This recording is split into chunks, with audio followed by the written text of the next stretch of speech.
ஓணம், பொங்கல் அப்படின்ட்டு ஒரு harvesting festival தமிழ்நாட்டில் இருக்குது. இது வந்து தமிழர் பண்டிகை. இங்கே வந்து ஹிந்து, கிறிஸ்டியன், முஸ்லீம் அப்படி யாரும் எந்த பாகுபாடும் இல்லாமல் தமிழர்களாகி இருக்கிற அத்தனை பேரும் கொண்டாட வேண்டிய பண்டிகை. இங்கே ஒரே ஒரு கேள்வி என்ன அப்படின்னா, ஓணத்தை தமிழ்நாட்டில் இருக்கிற அனைத்து கல்லூரிகள், அனைத்து இடங்கள்லையும் கொண்டாடுறாங்க. அங்கே தமிழர்களும் முக்கியமாக கொண்டாடுறாங்க. பல இடங்களில் மலையாளிகள் அவங்க குரூப்பை வச்சுட்டு கொண்டாடிட்டு போகிறாங்க. இந்த பண்டிகையை கொண்டாடுறதுல தவறு எதுவும் இல்லை. எல்லா பண்டிகையும் கொண்டாடுங்க. உங்களுக்கு எந்தெந்த பண்டிகை கொண்டாடணுமோ அதை கொண்டாடுங்க. மனுஷன் கொஞ்சம் மகிழ்ச்சியாக இருக்கணும், அவ்வளோதான்.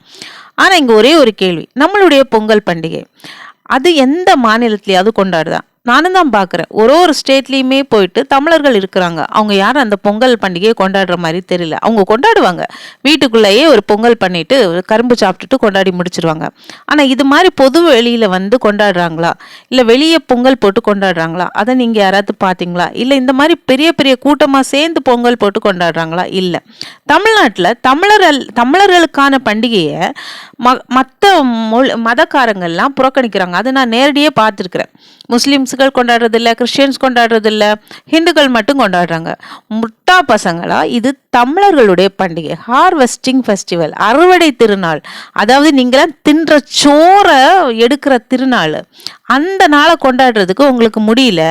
எங்கெண்டோ கொண்டு வந்த ஒரு ஓணத்தை செண்டை மேளம் கொட்டி ஆடி பாடி கொண்டாடி அவங்க புடவையெல்லாம் வாங்கி கட்டிக்கிறீங்களே, அப்போ அவங்களுக்கு இது எவ்வளோ வியாபாரம் ஆகுது அப்படின்னு நினச்சிங்களா? தப்பு ஒன்றும் இல்லை. அதே நேரத்தில் நம்மளுடைய பண்டிகையும் மதிக்க கற்றுக்கொள்ளுங்க. மற்ற இடங்கள்ல இருக்கும்போது அதை நீங்களும் கொண்டாடுங்க, அவங்களையும் கொண்டாட வைங்க. அதுக்கு பேர் தாண்டி பண்டிகை. இப்போ அவங்க வாழை பிடிச்சிட்டு நீங்களாம் தொங்குற மாதிரி இருக்கு, ரொம்ப அவமானமாக இருக்குது. இந்த மாதிரி பார்க்கும்போது கொண்டாடுறல நான் இப்பவும் தப்புன்னு சொல்லலை. நம்ம பண்டிகையை ஏன் விட்டு கொடுக்குறீங்க? அப்படி என்ன பொங்கலுக்கு இல்லாத சிறப்பாங்க இருக்குது? செண்டை மேளம் அப்படின்னு சொல்லிட்டு செண்டையை கொட்டுறீங்க. எவனோ ஒருத்தன்